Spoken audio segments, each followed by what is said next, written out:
Let me ask you a question. Did you ever sit down to paint? You're all excited, you've got all your colors out, you're doing all kinds of crazy brush marks and different techniques that you learned and just having lots of fun. And then about 15 minutes in, your painting starts to get really brown and it looks like a muddy mess. The colors are grayish, they're dulled, they're brownish. It kind of looks more like a mud field than an actual painting. If that's happened to you, that is totally normal, so don't feel alone. One of the top things my students complain about is getting mud in their color mixtures, and they're just not sure why. Well, the good thing is there's actually a clear, easy answer to why you're getting mud, so I'm going to clarify that for you today. My name is Andrea Sermansky from Santa Fe Painting Workshops, and I teach an online abstract painting course and also teach in-person classes and retreats. So let's first talk about why you get mud. So let's look at the color wheel. So if we look at the color wheel here, we notice that there are colors that are opposite each other on the color wheel. Whenever you're using colors that are opposite or near opposite mix with each other, you get brown. It's just what happens every time. And some artists will purposely make brown with the opposites in the color wheel. But a lot of new artists don't know this, and it's such an important tip. So once you know this about not mixing the opposites in the color wheel, it really helps a lot. So for example, if you mix red and green together, they're opposite in the color wheel, you're going to get a really nice brown. But if you're painting and having fun and not thinking about things and being loose and free and red and green mix, then you probably get frustrated. What I find is that most students I've worked with, they don't really want to study color theory. It feels intimidating, it feels like too much work. They think color can be intuitive. And while color can be intuitive, for most of us, we have to study it. We have to understand basic principles like the opposites in the color wheel and why we get mud there. And once you understand some of these basic principles, it makes painting so much easier. In fact, if you would like to get my list of the 8 colors I recommend for color mixing and also a few other professional color mixing tips, I actually have a great PDF for you. It's linked in the description box below, so grab that if you want to learn more about color and what colors you should buy for color mixing. Most artists will just keep working, throw paint in the canvas, and they're just hoping something magic will happen, or they're just crossing their fingers like, oh, I hope I don't get mud next time. So what I want you to do is really understand why you're getting mud, and that's number 1. Let's talk about the 4 things you can do to avoid mud, because it's not just about color theory, it's not just about the complements, but it has to be said, number 1, be careful about mixing complements unless you're trying to get brown. On that note, what I would add to number 1 is study color theory. Learn about color. Learn what colors do to each other, because it's not just brown that muddies things up. There are other colors that will muddy things. So you have to understand this, and I highly recommend studying color theory. Number 2, let your layers dry. This is huge. Now in oil painting, it's a bit different. You can't really wait 8 hours before you can do the next layer. So oil painting is a different process. I mostly work in acrylic, and I teach in acrylic. With acrylic, we have the ability to let it dry. It only takes about 15 minutes depending on where you live. But here's a pro tip that I love. The blow dryer. So this blow dryer is now for the studio only, as you can probably see. And if you blow dry your painting on medium heat is what I recommend, and you keep moving around like this, you don't want to hang out in one area too long, you want to always move all around the piece, you can dry your piece in minutes. Okay, the only thing you want to keep in mind with the hair dryer is that canvas, if you're working on canvas, it is cotton, right? And what happens when cotton is wet and you put it in the dryer? It shrinks. So you will tighten your canvas, and you don't want to warp your canvas. So you want to make sure you touch your canvas. If it's really tight, you might not want to do this. You might want to just do it on the coolest setting on your hair dryer, or just be patient and let it dry. But if it's kind of loose, which a lot of times I find canvases do get loose because when you get them shipped to you, they come from different humidity areas, then the drying will also tighten the piece, besides the fact that it will dry your piece quicker. So on that note, so this is a piece that a student left after a retreat a few months ago.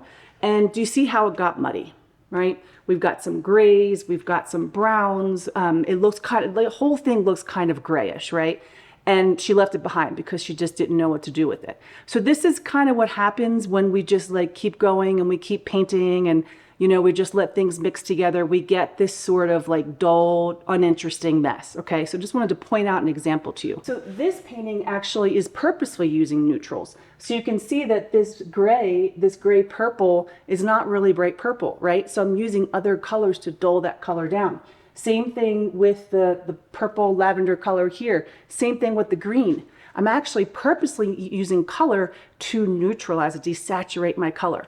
So again, if that's something you're really interested in learning more about color theory, make sure to check out that free PDF in the description box below. The next thing you want to do is limit your palette. Don't let yourself use 7 different colors. Just choose 2 or 3 top 4 colors that you're going to use in that painting. White and black don't count, by the way. So if you limit your colors like that, you're going to have less of a chance to get a lot of mud. Basically, you don't want to mix too many warms with cools. Okay, if you mix warms with cools, that's where you start to get mud. Let's say you're doing a painting and you're doing red, violet, green, and purple. Be careful about mixing the red violet with the green, because the green is almost the opposite of red violet. It's a cool color and red violet is warm. Once you mix those together, you're going to get a brownish color. Okay, so the best way to remember is cools and warms. Don't mix those together. The last thing is make sure you keep your brushes clean. So sometimes people are kind of impatient and they just want to keep working and they have really dirty paint water. Again, this is talking about acrylic. And you want to make sure that you wash your brushes really well. Most students I know will just use 1 bucket, but I recommend 2 big buckets. These are the buckets that I've used for many years. The reason why I use 2 is 1 is a first rinse, okay? So that's getting off your brush, taking the paint off from the first wash. But even before you put it into the bucket, I want you to get a paper towel and wipe off the excess paint, okay? Then I want you to go into the bucket and I want you to actually hit the bottom of the bucket like this and go back and forth, okay? So you're really getting that paint to sort of move out, and then go like this, okay? That will get that excess paint out. Now you're gonna go to the clean bucket. You're gonna do the same exact thing. You're gonna wash like this, and then you're gonna go like this over the bucket, and it should run relatively clear. If it's not running relatively clear, then you need to change out your water, okay? But the 2 bucket method, what I like about that is you end up changing out your water less because you have that first sort of dirty wash, and then that final clean wash bucket stays cleaner. I also have had, my teacher used to do warm colors and cool colors for her buckets.